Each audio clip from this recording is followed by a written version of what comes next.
अलका दुपकर आणि IBN लोकमत इथेच थांबले नाहीत। आम्ही छगन भुजबळ यांच्याशी संपर्क साधला। छगन भुजबळ यांनी आपल्यावरच्या सर्व आरोपांचं खंडन केलं। मी आणि माझ्या कुटुंबियांनी कोणताही गैरव्यवहार केलेला नाही असं भुजबळ म्हणाले। भुजबळ नेमकं आज संध्याकाळी काही वेळापूर्वी काय म्हणाले हे आपण बघूया। प्रिन्सिपल कॉरेस्पॉन्डंट अलका दुपकरनी त्यांच्याशी बातचीत केली। सार्वजनिक बांधकाम मंत्री छगन भुजबळ आता आपल्या सोबत आहेत। काही आरोप करण्यात आलेले आहेत आणि या आरोपांबरोबरच पुरावे देखील सादर करण्यात आले होते। शिवयश डेव्हलपर असेल किंवा ब्लू सर्कल कंपनी असेल, या माध्यमातून जे पैसे देण्यात आले छगन भुजबळ यांचा मुलगा आणि पुतणे यांच्या कंपन्यांना, त्याबद्दलचे हे आरोप आहेत। नेमकं या सगळ्यावर छगन भुजबळ सर नेमकं काय म्हणतायत ही प्रतिक्रिया आपण जाणून घेणार आहोत। भुजबळ साहेब, IBN लोकमतमध्ये तुमचं स्वागत आहे। नेहमीच कोणीही आरोप केले किंवा कुठलाही वाद झाला तर तुमची बाजू तुम्ही स्पष्टपणे मांडता, त्यामुळे स्वागत आहे तुमचं IBN लोकमतमध्ये। काल जे नेमके आरोप करण्यात आलेले आहेत आणि सगळ्यात महत्त्वाचं म्हणजे शिवयश डेव्हलपर असेल आणि ब्लू सर्कल ही कंपनी असेल, या कंपनीतून आलेले जे पैसे होते हे समीर भुजबळ आणि पंकज भुजबळ यांच्या दोन कंपन्यांमध्ये ट्रान्झॅक्शन झालं आणि तिथून पुन्हा एकदा हे पैसे याच दोन कंपन्यांमध्ये गेले, याबद्दल संशय निर्माण होतोय। काय म्हणणं आहे? असं आहे की कुठल्याही चुकीचं किंवा बेकायदेशीर कुठलंही ट्रान्झॅक्शन झालेलं नाही। मी सुद्धा कालपासून जे आहे मी बडोद्याला होतो। बरेच 2 दिवस त्यांनी आरोप केले किरीट सोमय्यांनी। 100 एकर जागा जी आहे फुकट मिळाली, असला कुठलाही 100 एकरचा सौदा पंकज भुजबळ किंवा समीर भुजबळ यांच्या कंपनीने कुठेही केलेला नाही। परत ती जमीन फुकट मिळाली हे तर आता अगदी फारच झालं। 100 एकर जमीन जर लोकांना फुकट मिळायला लागल्या तर मग काय विचारायलाच नको।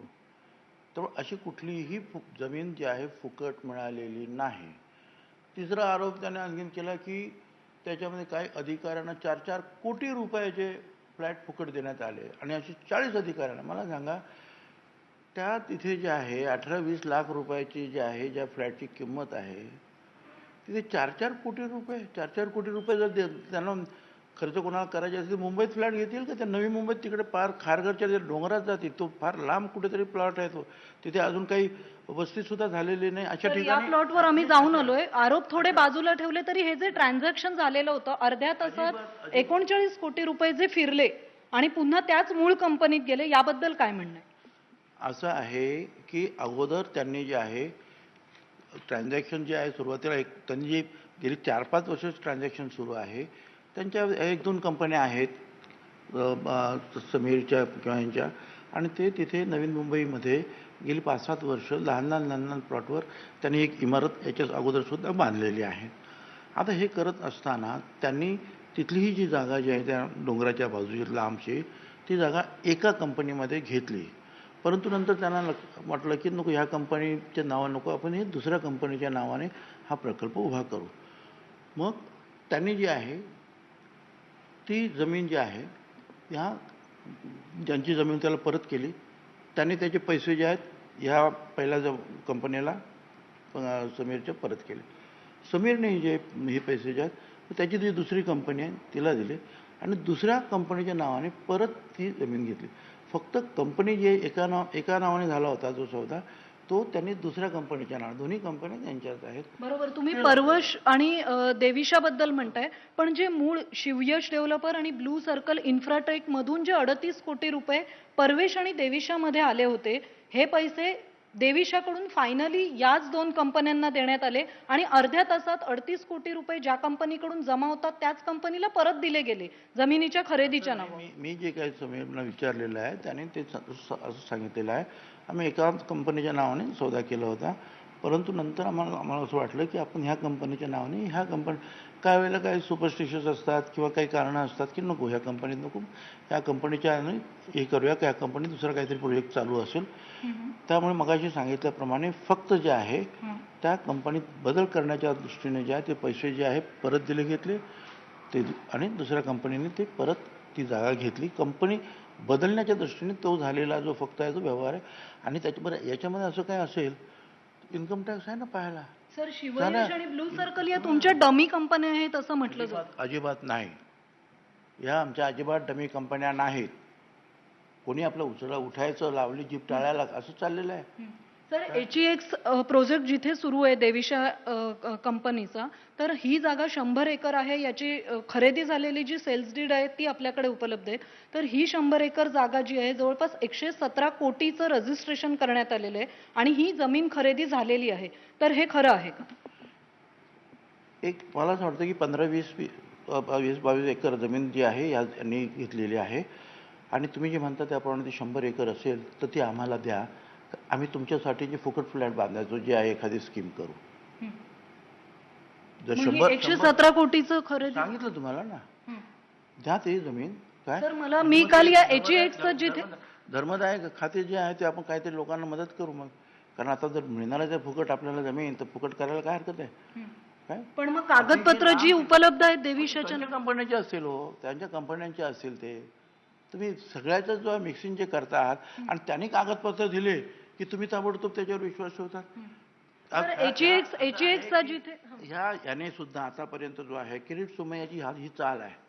सर हे कागदपत्र किरीट सोमय्याकडून आले आहेत असं नाही, माझ्याकडे दुसरीकडून पुरावे मिळाले आहेत. मी काल HEXचा प्रोजेक्ट जिथे सुरू आहे तिथे गेले होते, तर HEXच्या प्रोजेक्ट ऑफिसमध्ये आम्हाला कुठलीही माहिती देण्यात आली नाही. त्याच्या बाजूला जे घोडे आहेत बांधलेले, जे विदेशातून आयात केलेले घोडे आहेत, तर या जिथे रो हाऊस बांधली जात आहेत, घरं बांधली जात आहेत, तिथे घोडे नेमके का बांधले आहेत आणि भुजबळांची ही जागा आहे असं आम्हाला तिथल्या स्थानिकांनी सांगितलं. तर हा नेमका काय गोंधळ आहे तो विचार. अहो, भुजबळांनी एखाद्या ठिकाणी कुठे काही सुरू केलं की आजूबाजूचे लोक जे आहेत ना तेच सांगत असतात की ते भुजबळ साहेबांचं सगळं आहे. तर ते कोणाचं आहे काय आहे ते नीट चेक करा. कोणीतरी काय जे घोडे आहेत ऑस्ट्रेलिया, इंग्लंड, राजस्थानहून आणलेले आहेत अशी माहिती मिळाली. काय रविश काहीतरी आरोप करू नका. ते कोणाचे असतील ना ते घेऊन जाते ताबडतोब बांधा आणि घेऊन जा. आमचे असतील तर दिले तुम्हाला. पण सर HEX प्रोजेक्ट जिथे सुरू आहे तिथेच बाजूला हे सगळा तबेला आहे आणि तिथेच हे सगळे घोडे आहेत, सिक्युरिटी गार्ड सेम आहेत. घेऊन जा ना ते सगळे घोडे तुम्ही घेऊन जा ना.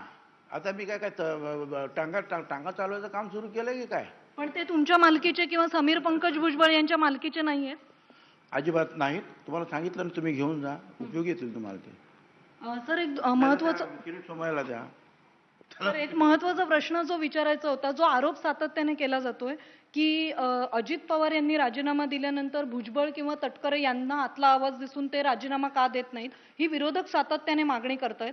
तुम्ही याला उत्तर दिलेलं होतं तरी देखील ही मागणी केली जाते. काय म्हणणं आहे नेमकं? विरोधक एकदा बोलतात आणि मीडियावाले तुम्ही 1000 वेळा बोलतात. कारण जोपर्यंत तुम्हाला दुसरं खाद्य मिळत नाही तोपर्यंत तुमचं हेच काम सुरू असतं. एक लक्षात घ्या, जसं तुम्ही आता हा कॅमेरा माझ्या समोर धरतात त्याच्यासाठी जसे तुम्हाला कष्ट पडले तसे मला सुद्धा या ठिकाणी येण्यासाठी 45 वर्ष जे आहेत काम करावं लागलं.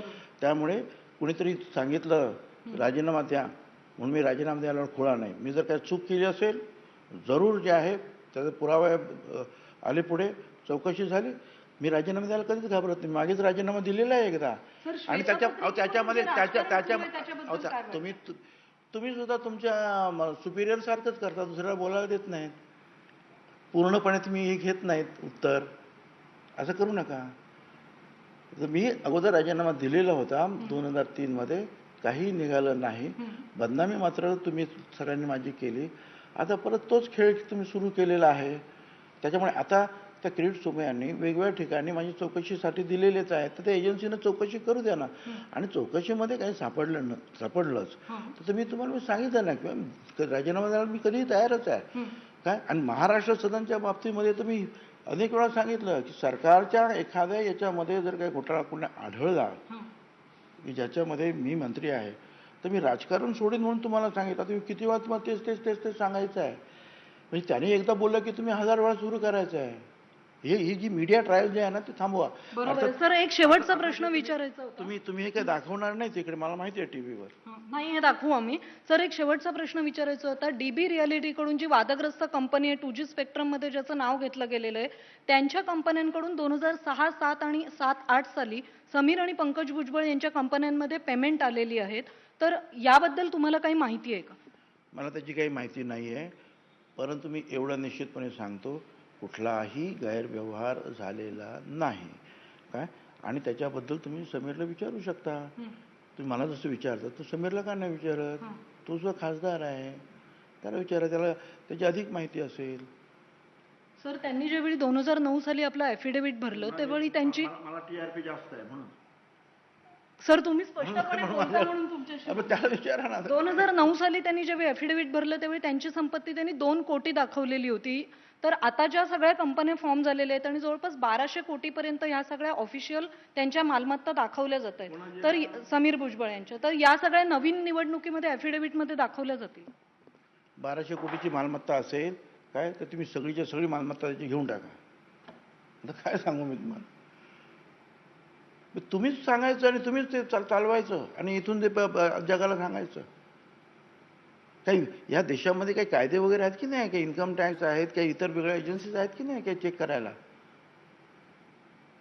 1200 कोटीचे मालमत्ता कुठून आले दाखवा मला, दाखवा. आहे तुमच्याकडे काय कागद. उगीच आपलं तुम्ही हवेत बोलायचं आणि ताबडतोब ते लोकांना दाखवत बसायचं. थांबवा नाही जरा. किती आपलं नुसतं एखाद्याचं जे आहे अपमानित करायचं किंवा वस्त्रण करण्याचा प्रकार थांबला बघायला पाहिजे ना. आणि तुम्हाला तसं वाटतं करा ना, तुम्ही कंप्लेंट करा, त्याची चौकशी होईल ना. म्हणून मी काही सांगितलं मीडिया ट्रायल जरा थांबवली तर बरं होईल या देशामध्ये.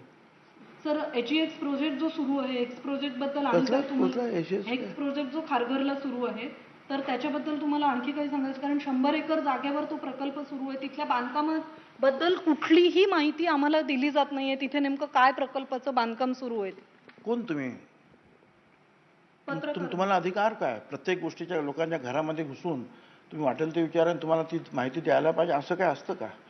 काय तुम्ही आम्हाला विचारलं मी तुम्हाला सांगितलं अजिबात नाही. 100 एकरचे वगैरे तो प्रोजेक्ट आमचा नाही. दुसरा कोणाचा जरी प्रोजेक्ट असेल तर तुम्ही शोधून काढते ते काय ते मी काय आम्ही सांगत बसू का? तुम्हाला माहिती दिली पाहिजे म्हणजे काय? हा काय प्रकार आहे? हा नवीन प्रकार सुरू झाला. तुमच्या स्वतः मर्यादा तुम्ही ओळखा ना बाबा. ओके धन्यवाद सर आमच्याशी बोलल्याबद्दल. व्हिडिओ जर्नलिस्ट संदीप पवारसह अलका दुपकर IBN लोकमत मुंबई.